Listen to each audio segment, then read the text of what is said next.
Hello friends, my YouTube channel Kumar Sunil education में आपका स्वागत है। तो फ्रेंड्स, आज की अगला क्लास स्टार्ट करेंगे। फ्रेंड, इससे पहले क्लास में हम लोग कुछ पढ़ लिए थे फ्रेंड्स, भूमि के वितरण के बारे में। अब उसके आगे देखेंगे फ्रेंड्स, दहसाला व्यवस्था। कौन सा फ्रेंड? दहसाला व्यवस्था। ठीक है फ्रेंड्स, देखेंगे इस प्रणाली का वास्तविक प्रेरणा टोडरमल था। इसके अंतर्गत अलग अलग फसलों के पिछले 10 वर्ष के उत्पाद और उसी समय के प्रचलित मूल्यों का औसत निकालकर उस औसत का 1/3 हिस्सा राज्य के रूप में वसूला जाता था। ठीक फ्रेंड्स, जो नगद के रूप में होता था।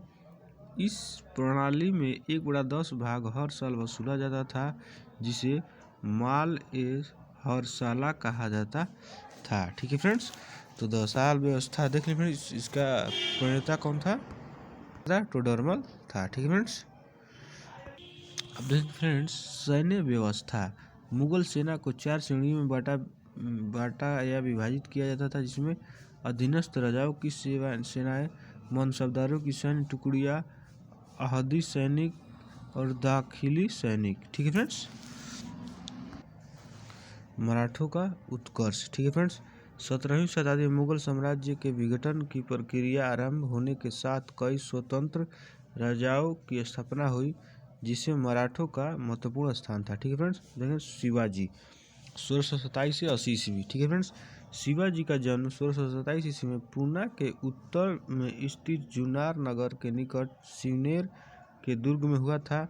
उनके पिताजी का नाम शाहजी भोसले और माता का नाम जीजाबाई था। ठीक है फ्रेंड्स, आरंभ से ही शिवाजी का उद्देश्य एक स्वतंत्र राज्य की स्थापना करना था।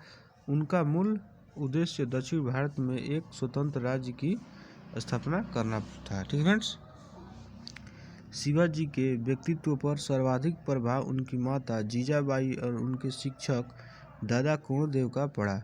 उनके गुरु का नाम सामर्थ्य रामदास था। ठीक है फ्रेंड्स, 25 जनवरी 1656 ईस्वी में शिवाजी ने जावली पर विजय प्राप्त की। ठीक है फ्रेंड्स, शिवाजी का विस्तारवादी नीति पर रोक लगाने के लिए 1659 ईस्वी में बीजापुर राज्य ने अफजल खां को भेजा, किंतु शिवाजी ने 10 नवंबर 1659 ईस्वी को उसकी हत्या कर दी। ठीक है फ्रेंड्स, 1660 ईस्वी में मुगल सूबेदार शाइस्ता खां को शिवाजी को समाप्त करने के लिए भेजा गया।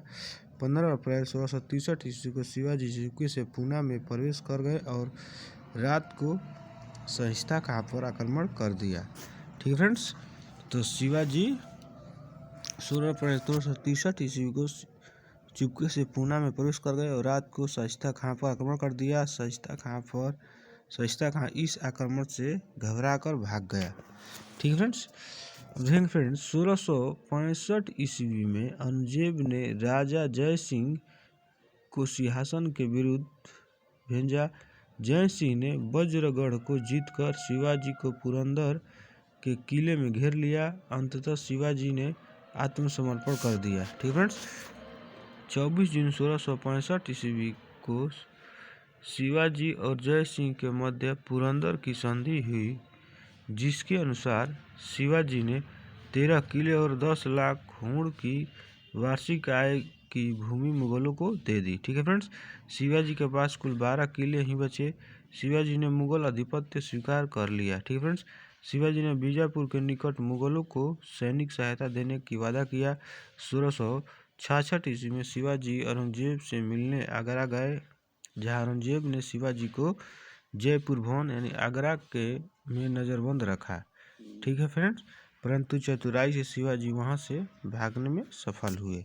ठीक है फ्रेंड्स, देखें फ्रेंड्स, 16 जून 1674 में शिवाजी ने काशी के प्रसिद्ध विद्वान श्री गंगा भट्ट द्वारा अपना राज्याभिषेक करवाया। उन्होंने छत्रपति की उपाधि ग्रहण की, रायगढ़ को अपनी राजधानी बनाया।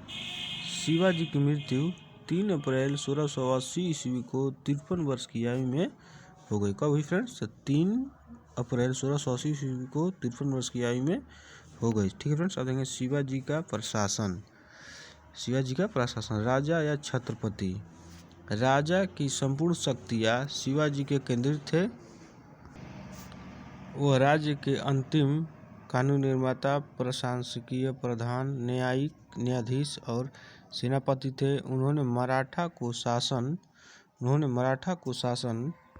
शासन की भाषा बनाया और उसकी प्रगति के लिए रघुनाथ पंडित हनुमंतो के नेतृत्व में एक शब्दकोश, व्यवहार कोश लिखवाया। ठीक है फ्रेंड्स। अष्टप्रधान, शासन की वास्तविक संचालन अष्टप्रधान नामक 8 मंत्री करते थे। ठीक है फ्रेंड्स। पेशवा अथवा मुख्य प्रधान यानी प्रधानमंत्री, संपूर्ण राज्य के शासन की देखभाल करना। ठीक है फ्रेंड्स।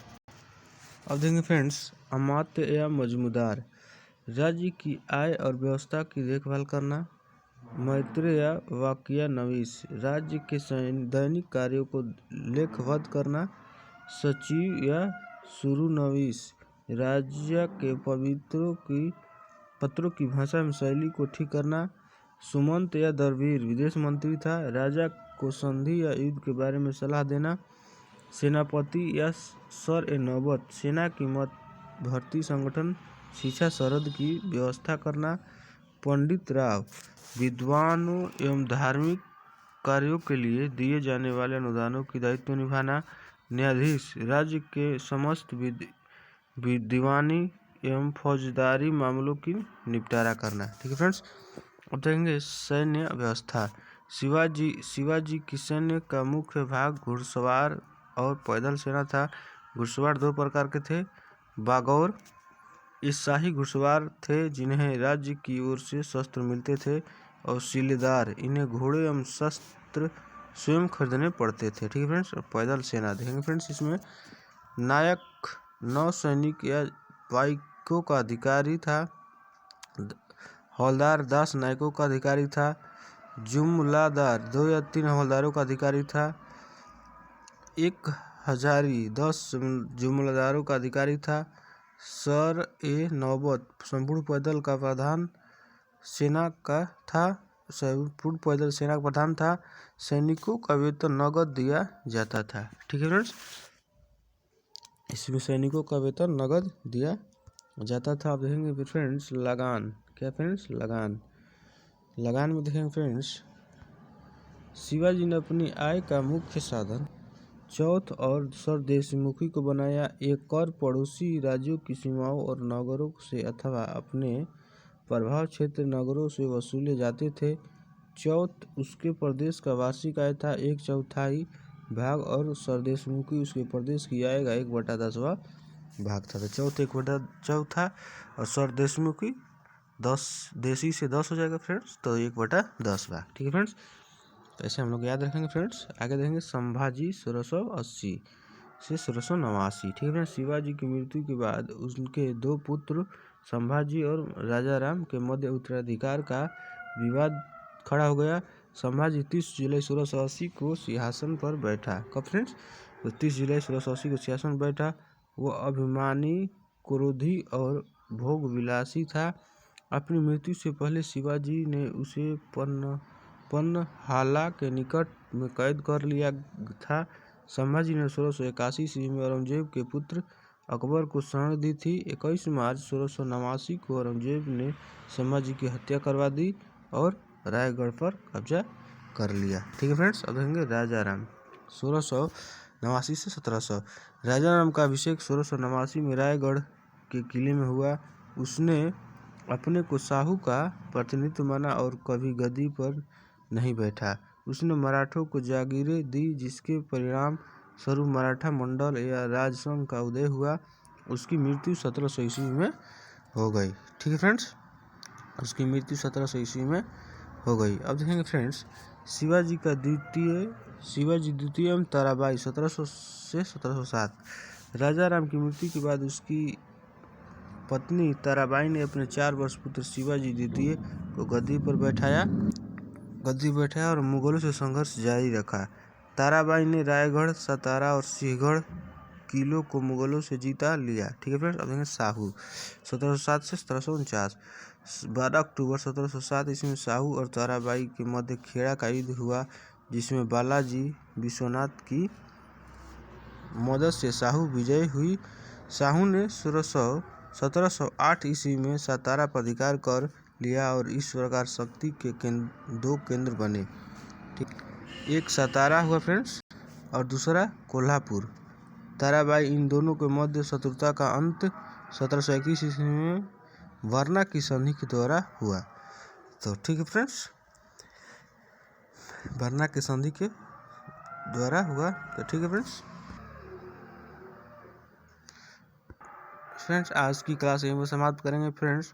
तो फ्रेंड्स यहाँ से हम लोग का मोडाइवल हिस्ट्री पूरा कंप्लीट हो गया फ्रेंड्स। अब आगे हम लोग मिलेंगे फ्रेंड्स मॉडर्न हिस्ट्री में। तो फ्रेंड्स आप लोग वीडियो को पॉज करके पूरी अच्छा तरह से देख लीजिएगा फ्रेंड्स, ताकि अच्छी तरह से याद हो जाए। तो ठीक है फ्रेंड्स, हम लोग आज यहाँ पे कंप्लीट कर लिए फ्रेंड्स। तो आगे हम मिलेंगे फ्रेंड्स एक अगले क्लास में, और वो मॉडर्न हिस्ट्री की क्लास होगी फ्रेंड्स। तो चले, थैंक फ्रेंड्स।